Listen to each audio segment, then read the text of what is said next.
ni dollar jako san ke jisanyal bile ne shika wele mateka dan magor morwaile panongo ngolena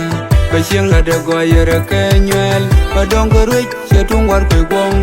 kelmen yu de dur ergoy ne ku chanole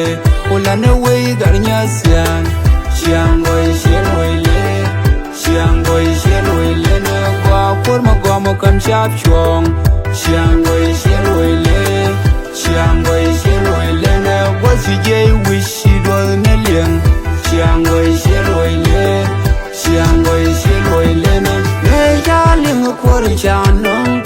ekel men yu de dur yeni chanong la kworo shudi le ne wejo yeni loder oke kwor ko e gadan mo luang chiang dial a was kur go luang ada kwan madam yel chiang lena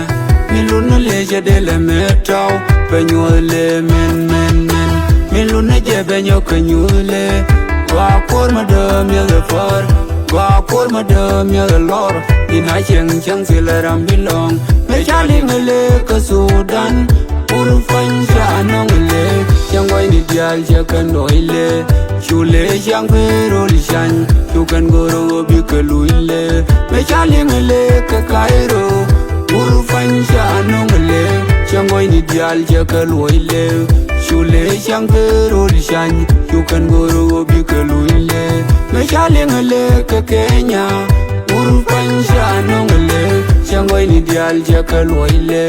chule chang pero lishan tu kan goro bi keluile me chaling le ka Uganda pur fan chanong le